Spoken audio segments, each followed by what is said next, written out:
December 2016, there was a poll that was done on if the American people believed that the Russians interfered and changed our election. At that time, 32% of the people believed that the Russians had influenced the outcome of the election in December of 2016. Based on that belief and what was going on, there was launched a whole series of hearings. Certainly the Russians were trying to interfere in our elections, but we spent millions and millions of dollars investigating it, going through it, ramping up entities like CISA and others to be able to go engage, to be able to make sure we protect our next election. Senator Klobuchar and I worked for years on election security legislation and worked to be able to get that implemented. We did 6 different public hearings on Russian interference just on that one topic to make sure that we were paying attention to it, when it all started with 32% of Americans in December of 2016 believing the Russians had interfered in our election. A few days ago, another poll asked the question, do you believe there was election and voter fraud in the presidential election between Joe Biden and Donald Trump? This December, 46% of the voters in America have said yes. 45% saying no. Interestingly enough, Trump voters say there was fraud, 80%. Biden voters also said 16% that they believe that there was voter fraud. The reason I bring that up is we watched what happened in 2016 and what the American people thought and saw, and so we engaged with hearings, we looked at the issues and determined, do things need to change? Much of the work that's gone on the last several years to be able to get paper ballots into states happened because this Congress engaged on an issue where we saw an obvious problem. And so we distributed federal dollars, assistance, and a constant drumbeat to say these states have got to fix the areas where they don't have paper ballots and we have the potential for problems. That was the question. Is there a potential for a problem? The answer was yes, there's a potential, and we ought to fix that. Now, amazingly, after this election, all kinds of issues have come up and said there are potentials for problem, and everyone seems to be saying, move on. The only reason I can think that that would be different was because the election outcome seemed to be different. And one side is now saying, let's just move on and ignore this. In my state on election night, like 27 other states in the country, by that evening, we were counting votes and all absentee ballots had been received. There was much less opportunity for accusations of fraud because all of our ballots were in. Amazingly enough, a week after the election was completed this November, Oklahomans were listening to other states that were saying things like, we don't know how many more ballots there are left to count.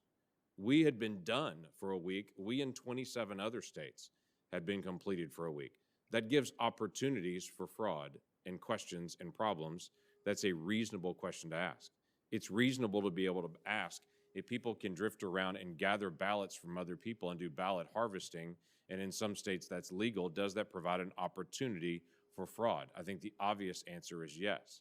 The obvious answer is if you mail a ballot to everyone in the state, even if they didn't ask for it, does it provide an opportunity for fraud, especially when the state did not first purge or verify those addresses, and they sent thousands of ballots to people that no longer live there. I've talked to Nevada residents that received multiple ballots at their home for people that no longer live there. That's a problem, and we should at least admit that's a problem. And for some reason, the other side was very focused on, we've got to fix the potential for problem from 2016, but in 2020, when there's potential for problem and things that have been shown, everyone seems to say, move along. Let's not discuss this. There's a system called the ERIC system that's in place that 30 states cooperate with. It helps them verify if people have moved and they're registered in 2 different states, or if they've moved into your state and they're registered somewhere else. It helps them determine if they're voting in 2 different states. Only 30 states use that. Other states are not. And even of the 30 states that use it, not all of them are actually using it. They literally are on the system, but they're not actually purging their rolls when they know there are people that have moved out of their states and have been informed of that. Just this last year in the ERIC system, they identified 91,000 people that are registered voters that are dead. 91,000 that one system had recognized. There are problems in the system. And in this conversation that I've had with so many people, and I've said, is it a problem that people are voting in 2 states? Is it a problem that people are voting after they're dead? And this is what I hear over and over again. This has been going on for years. So why don't we fix it?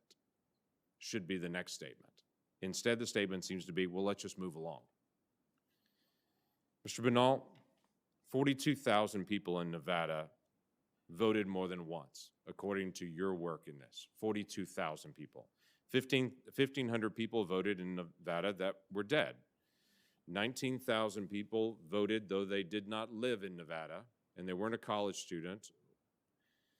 8,000 people voted from a non-existent address. 15,000 people voted though they were registered to a commercial address or a vacant address, and 4,000 people voted in Nevada that are non-citizens. My question to you is, in my state, when someone votes twice, and we do have that occasionally, and about 50 times a year that actually occurs in our state, we prosecute individuals that vote twice. Of this 130,000 instances that you have identified from the 2020 election in Nevada, do you know of any prosecutions currently going on in Nevada for any voter fraud? Not yet, Senator, and that's extremely important. These laws have to be enforced. We, of course, I represent the Trump campaign and the campaign's electors. I don't represent the government. We can't bring prosecutions. But if we are going to enforce voter integrity laws, they must be enforced, and we are confident that although it often takes a long time to put together a fraud case, although it takes prosecutors months, sometimes even years, to go through subpoenas and warrants and using the FBI to go investigate these things, once a good hard look at these cases is examined, an honest look, if we do that, there should be charges brought, because the ranking member brought up in his remarks that when you lose the principle of one person, one vote, the end result is authoritarianism. That's exactly what we're saying here today. Right, and that's a major issue. Mr. Chairman, could I ask for one additional moment? Judge Starr, you've raised twice this issue about Pennsylvania and that the laws of Pennsylvania were changed. In Oklahoma, we did State Bill 210 and State Bill 1779 because we saw with the pandemic there were going to be problems. So our legislature came into session, made a change to be able to adjust for how we were going to do early ballots and early voting. So because we knew that was the law that needed to be followed. Was that done in Pennsylvania, and does it matter who sets the law and the rules for elections? No, it was not done, unfortunately, in Pennsylvania. The governor sought to change the law. The General Assembly of Pennsylvania had met, reviewed, and made various and sundry changes and reforms. And then the Pennsylvania Supreme Court, building what the governor had done, made additional changes. And those, in my judgment, were complete violations of the United States Constitution and flagged as such preliminarily by Justice Samuel Alito. So the Oklahoma legislature did it the right way. Judge Starr, thank you very much. Senator.